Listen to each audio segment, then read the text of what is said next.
All right, so Char, Yes, ma'am. how are you doing? Good. How about you? Let's start off. Why don't you tell us where you're from? Originally or now? I'm originally. I grew up in northern Minnesota. Gotcha. Moved to California and ended up here. Gotcha. So hop, skip, and a jump. A hop skip. So what is Minnesota is like cold? Oh yeah, a little bit. Yeah. Okay. Well, I was born in Michigan. Moved to Minnesota when I was 6 months old, so my dad could go to college. Gotcha. Duluth, Minnesota is about well, there's only like two major cities in Minnesota. That would be Minneapolis and Duluth. Oh really? Yeah, and Duluth is at the tip of Lake Superior. If you can picture Lake Superior, picture the Great Lakes. Okay. The one at the end that goes like this. Mm-hmm. That's us. Gotcha. Right there, right there. Do you ever miss home? Sometimes, like when it's 124 degrees outside, all the time. But you know, When it's beautiful there. outside. Oh yeah, it is beautiful there. It really is. All the water, you know, gets to go canoeing all the time, or you know, go out in the woods or whatever. But that and there's nothing poisonous there. What Except brought for you? poison What brought oak. you to Phoenix, Arizona? My husband actually enrolled in one of the tech schools to do computer-aided drafting. They recruited him from out there, and we ended up moving here. Unfortunately, the school went under, and it was probably obsolete the minute he graduated. Oh. I mean, that's the way tech works. Mm-hmm. And he was making way more money at the job he had while he was in school than he could possibly have made if he left that and went to what he was trained for. And we already had 3 kids.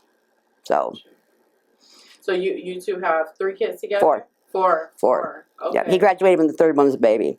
Okay. Are all 4 kids here or in? Yep. They're all here. Got you.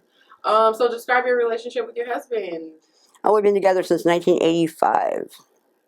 Married since 86. It has its ups and downs. Had a lot of ups and downs.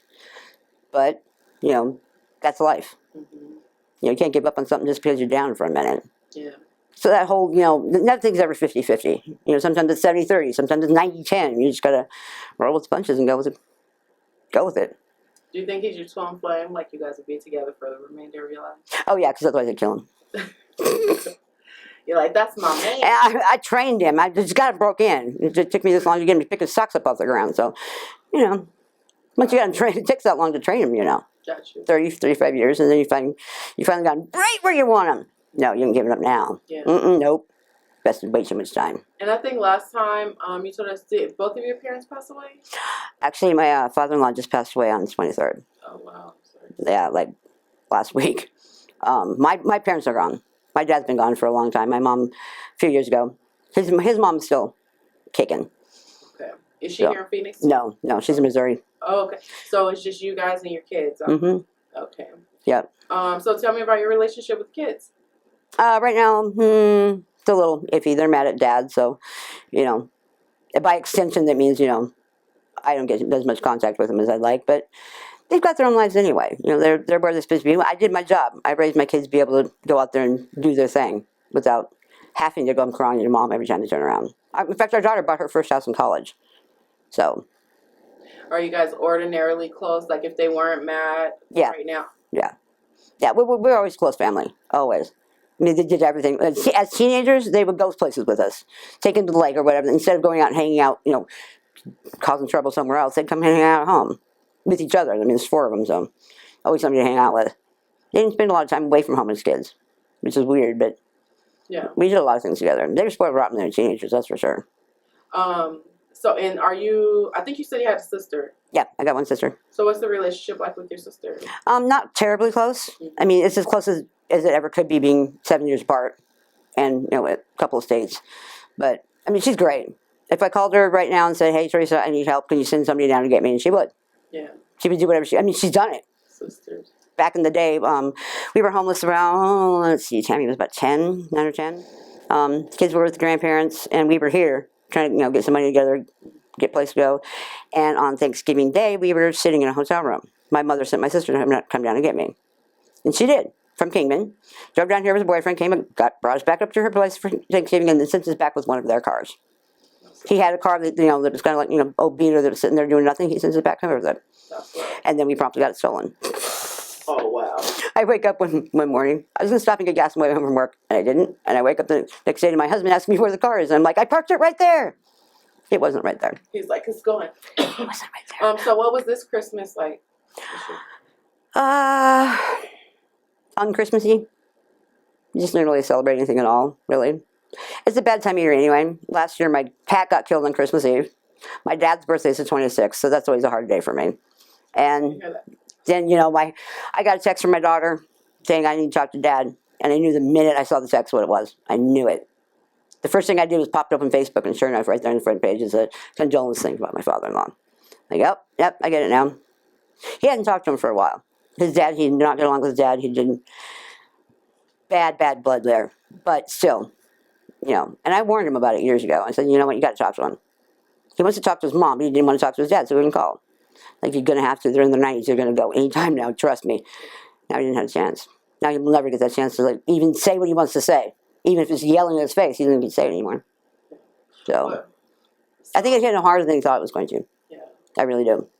So did they have just a estranged? Was there trauma in the family? Or? Well, his dad was he's an Air Force guy. He was in the Air Force in Vietnam. Yeah. His dad and him just didn't get along. I mean, he had a drug problem going back years and years and years. His dad knew it, and he didn't do anything about it. It wasn't about him. It was about, oh, why are you doing this to me? Rather than how can I help you? Oh, you're saying that your husband, my husband was struggling, and his dad. His dad did nothing. No, okay. Yeah, no support whatsoever. None. They do the tough love thing, which does not work with him. Not even a little bit. You tough love him, and he's going to fight back, and you've lost. Period. From the beginning, you lost. When we got married, my mother was the one who was always there for me even before we got married. If there was a problem, my mom would step up and go, okay, what do you need? It didn't matter what it was. It didn't matter what time of day it was. It didn't matter, whatever. She would be there. And she became more of his mom than I think that than his mom even, because he loves his mom to death. His mom's great. But she's not strong enough for that. She's not strong enough to buck his dad. I mean, at the moment, he died last week. They've been together for 65 years. She's a 50s wife. Not going to buck the system. Not one way. And he's got stories of, his dad backhanding his brother because he made his sister laugh and his sister spits milk on the dining room table. Big deal, right? Well, here comes Dad's hand like this, busts open his tooth, and he made him lie about it. Tell him he fell off a swing or something. Tell the mom that? No, tell the doctor, yeah, and tell the dentist or whatever. And that was just one story. That's just the tip of the iceberg. And I guess there was one night when his dad locked his keys and knocked himself out or something, so he climbed into my husband's window, and behind those old speakers from the 1980s, right, they're hollow in the back, he had a stash back there. So his dad climbs in through the window, it's facing the window, I mean, right there it is. And all he got was, why are you doing this to me? Not, okay, I found drugs in your room, what do we need to do to help you? Not that, no, it was, why are you doing this to me? Well, wait a minute, I'm not doing anything to you. Why didn't you ask him why he's doing it to begin with? And then it didn't help his mom's an RN. She had muscle relaxers in the house. Bottles of them. Bottles of muscle relaxers in the house. He'd go steal them. Like in junior high. It's been downhill from there. And the worst story I have about, one of the worst stories I have about his dad, when our daughter was a baby, my husband was really bad off. I mean, he was down to 140 pounds. He was on a run, and this was the old school dope. I mean, it was bad then. I mean, as far as, what it did to your head. And he was bad. And I was staying at his parents' house with our baby, who at the time was, let me think, months old. I mean, she wasn't even a year old yet. Now, mind you, this is their first granddaughter. They had a couple of grandsons, but this is their first granddaughter. I'm living in their house. We're married. He's nowhere to be found. He's, off on a bender, big time. He'd been up for days. And I literally was sobbing to his dad, holding my baby in my arms, his granddaughter, begging him to help. Please help me, he's going to die. And mind you, I'm 17, 18 years old. I don't know what the hell to do. I mean, this is beyond my realm of comprehension. I have no clue what to do, and I had no clue where to go. I figured in my family, if I went and begged for help, I'd get help. Yeah. But I went to him, I'm crying, I'm hysterically crying. Nothing. He didn't even go find him. He didn't even go try to find him. So I went to my mom. My mom went and found him. My mom, you grabbed him by the ear kind of thing. There you go. His dad wouldn't help. And that's one, I've got a couple of memories like that of him, and that's one of the worst. Is that how can you say so? How can you have somebody look you in the face and tell you your son's going to die? Literally, he's going to die if he doesn't get help and do nothing. How do you do that? And it's not with the drugs. It wasn't anything. Did your husband ever confide in you as to Was it like any sort of escapism or? Not in so many words. He's not big on communication, really. But I know, over the years I've learned the Brewster World Dictionary.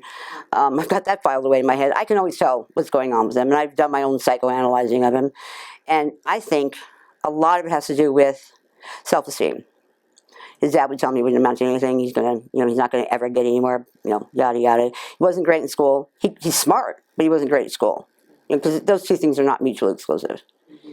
And I just think it was something that took him away, made him feel good. Nothing else did. Nothing else did. That's where he felt better about himself because he didn't feel so. Bad things didn't come in easily that way. And he could just make it go away. Yeah. Just like everybody else, right? Shining happy people don't go out and pick up drugs just because.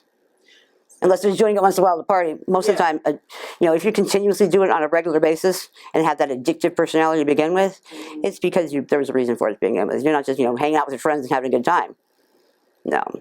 Yeah. Because there's some people that can do drugs just for the fun of it. And just because and put it down later, no big deal. Mm-hmm. Yeah. Wow. So, have you ever had a struggle with drug and alcohol? Or? Well, I've done them, but I'm one of those people who can put them down. So they don't. Yeah. More of a... Yeah, it's just because people around you doing it. All right, whatever. Yeah. If you don't have it the next day, who cares? Yeah. It's not like you need to get through its life because I don't have any trauma like that. Yeah. Not in childhood anyway. Yeah. So I'm not an addictive personality. So how has it his drug addiction affected you? Oh, it's affected, trust me. But I don't think that we would have made it past, this far if I was too. The only reason we've made it this far is because I don't have that personality. Gotcha. That I can put that shit down. That it doesn't affect me the way anybody else does. If we didn't have that dynamic, I don't think we would have made it. Have you guys always been together? Has there been any breaks in your relationship or? No. Always been together. Always. Yeah. I've known him since I was 14. Yeah. I had one other boyfriend. Same place or? He moved in across the street from me when I was in 9th grade. Okay. They moved in across the street. And he was unloading the moving van without a shirt on. Oh, wow. Yeah. Oops. Couldn't resist. Apparently not. Okay. So, apparently not. What were your parents like? My parents were great. I actually had really good parents. My dad was rather strict. Mm-hmm. But, that's, coming from, as I searched on Ancestry, coming from a very strange background. But he was great. I mean, I was like the mini-me of him. He was looking for something to mold into his vision of what his child should be. My sister didn't fit the bill. I did. So I spent a lot of time on everywhere. I was always with adults all the time. I was a skater, so there's a lot of time with that. And that was my dad's big thing. Yeah. Skating in school, that was my thing. Gotcha. He had me in college classes when I was in 4th grade. Somewhere between 4th and 5th grade year. Because my mom would refuse to let me skip grades. She wouldn't do it. Did you take more after your dad than your mom? Oh, yeah. Okay. Gotcha. I look exactly like him, too. His citizenship picture and my 8th grade picture are the same picture. Gotcha. Just take off if you took off the hair, same picture. Same tilt of the head, everything. It was creepy. Yeah. And I wonder how that was with my mom after he died. I wonder how she felt after that. Because she had to look at me every day. And I looked even more like him then than I do now. Yeah. She had to look at me every day after that. Because when my 8th grade pictures came in that year, she had this look on her face that I didn't understand until years later. And that must have been why. She looked at it and she saw him. And he had only been gone for like a year and a half. I can relate. So I can't even imagine what that would feel like. Yeah. Have to look at your kid every day. How long were you as homeless? Well, we were living in a U-Haul for a couple of weeks, going back and forth to Cass Grand for work. And then U-Haul came and got the U-Haul back, as they're wont to do once in a while. They GPS that sucker. And then we were staying with a friend for a little bit, and then that didn't go well. That went all sideways. And we ended up staying in a vacant lot over down by a pallet place. Until... Not with a car at this time? No, we had motorcycles, but no car. And my bike, that was it. No car. So that's a problem. That was until August. Wow. Yeah, and that's the first time we've actually lived on the street, in an alley kind of thing. Otherwise, we lived like couch surfer, have someplace to go 9 times out of 10. You might spend the night, propped up against a wall once in a while, but most of the time we had someplace to go. This time, not so much. And how long did that last? 8 months. 8 months. That's a long time when you're out there. Trust me, that's a long time. It feels longer. Some days it feels really, really long. Sometimes it feels like it was just yesterday. So how did you like feed yourselves and bathe and stuff if you have? Got lucky. We've got friends in the neighborhood. We stay in our same neighborhood. And I've got a friend over there that, her and her man run the scrapyard down there. And she let me come over and wash up whenever I wanted to. I mean, I could go over there and, you know, plug a hot plate in and cook anytime I wanted to. You live a lot at Circle K. You live a lot at Circle K, trust me. You do what you gotta do. Whatever turns up, that's what you do. What was your experience like as far as how do people treat you? Depends on whether or not you've been able to, you know, wash your clothes. I mean, because you know what's even worse, harder to find in the shower? Laundry. That is even harder to get a hold of than a shower. Clean clothes are everything.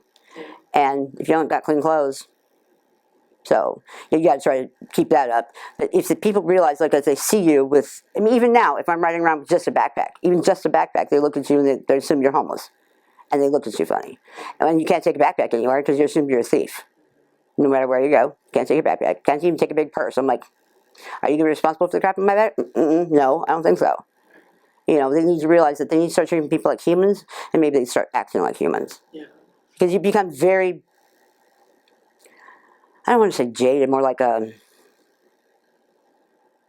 resigned, actually. That you know you're going to be treated like crap. Period. Because they just look at you and they know you're homeless. And if they don't look at you and know you're homeless, that's how you feel. They look at you. Whether they are or they aren't, it doesn't really matter because the feeling's the same. So with the system, how do you feel the system treated you? Like when you applied for... When I applied for the rental help, they were great. The ERAP people were great. The workers that were running that were amazing. They did everything they possibly could to get us to be able to, you know, move into another apartment. Nobody would take the job. Nobody would take the voucher. It was all it was for move-in money. It wasn't for rent. It was for, here's the amount of money we're going to give you. Whatever's for move-in, great. Everything after that applies towards the rent. And then you're on your own, basically, which is fine. I don't have a problem with that. The problem with me was not having a job was that I didn't have any place to live. Yeah. It becomes, you know, vicious circle. If you don't have any place to live, you can't get a job. Yeah. And if you do have a job, when you get evicted, you won't have it for long. I guarantee it. Yeah. Because there's that whole laundry thing. And there's a whole don't have an address thing. And there's a whole you got to make sure you have a phone thing. And if you do have a phone, you got to make sure you can plug it in. And then where's your stuff? And then where's your stuff? Exactly. When I go to work, where's my stuff going to be?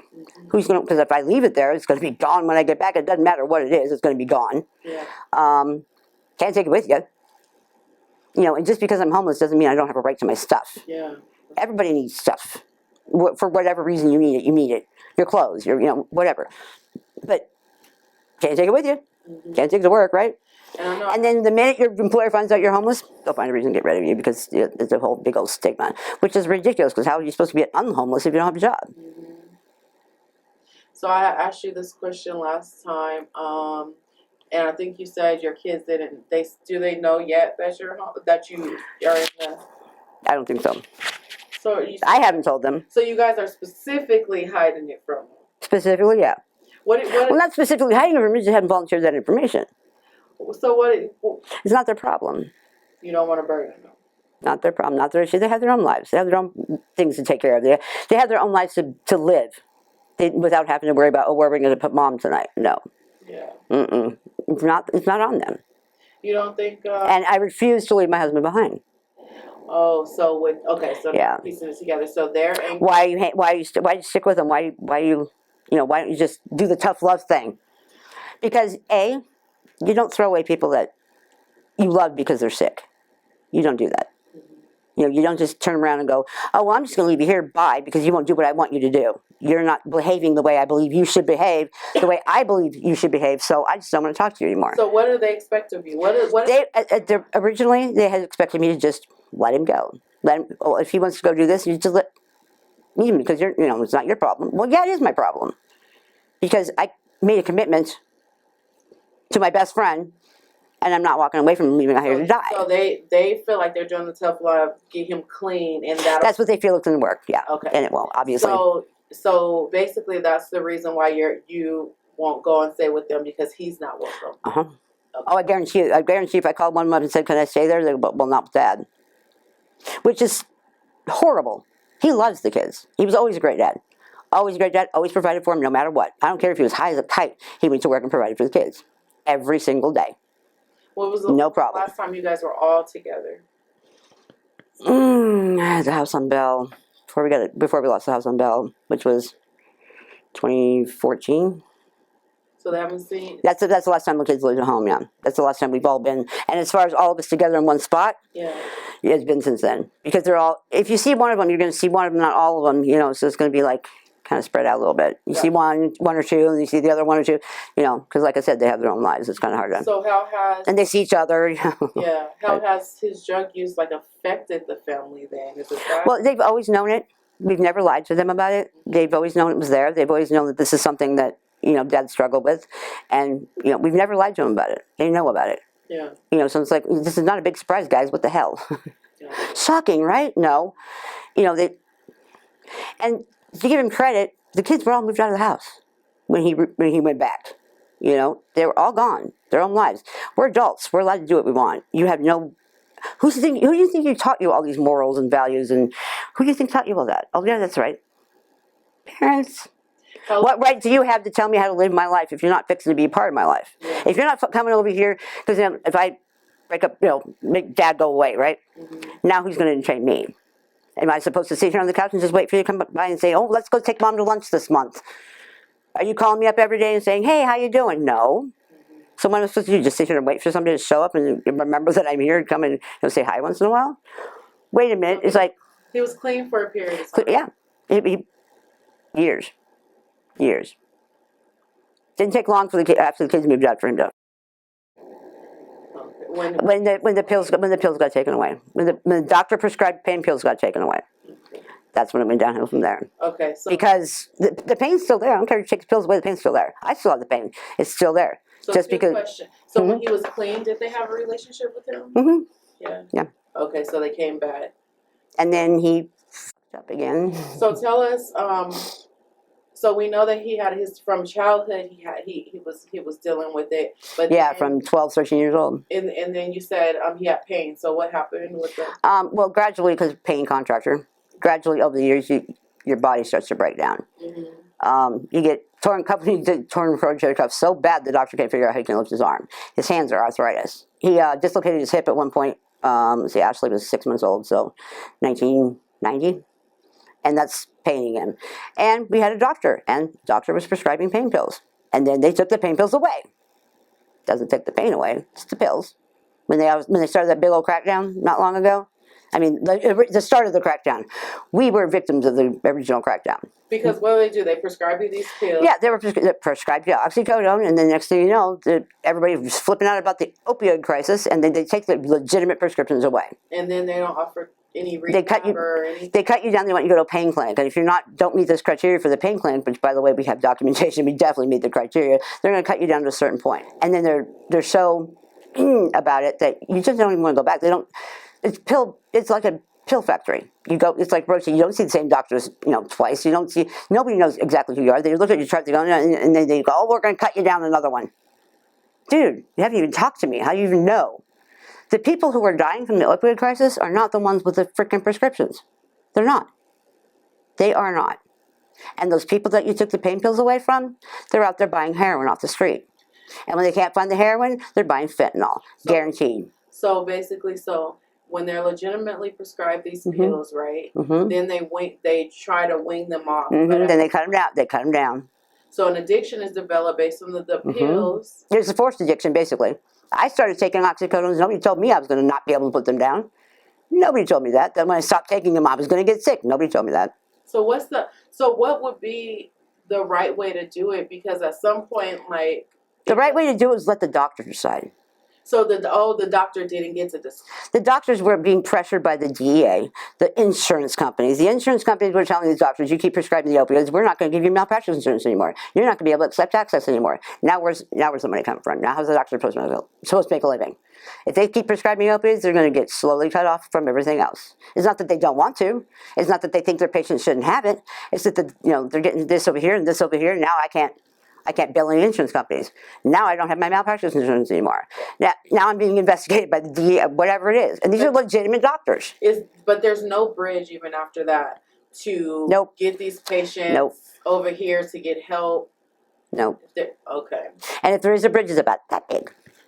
I mean, pretty much great. I was prescribed 30 milligram oxycodones a day. That was one prescription. That's how bad I was. And I have a hole eating in my spine from an infection. You have an active MRSA infection in your spine for probably a year, you're going to hurt. Trust me, you will. And not going to hurt, you're going to feel sick. And, after all said and done, the infection goes away. I'm still in pain. It doesn't make the original problem of my back go away. I have degenerative disc disease. It doesn't make it go away. It's never going to heal itself. It's never going to get better. It's either going to get surgery or I'm just going to live with it. Take your pick. So it's never going to go away. But I have very high tolerance to pain. Very high tolerance to pain, which is kind of makes it scary, but it's taking that meaning I'm still in pain. So are you in pain now still? I'm always in pain. Always. You just learn to live with it. I can learn to live with it. A lot of people can't. A lot of people can't. And it's depressing. When you live with that pain all the time, some days you just sit there and go. A few days ago, I was having a hard time walking around the room. The only thing I can do is ride that bike. I got on the bike and I was fine. But I can't walk. Wow.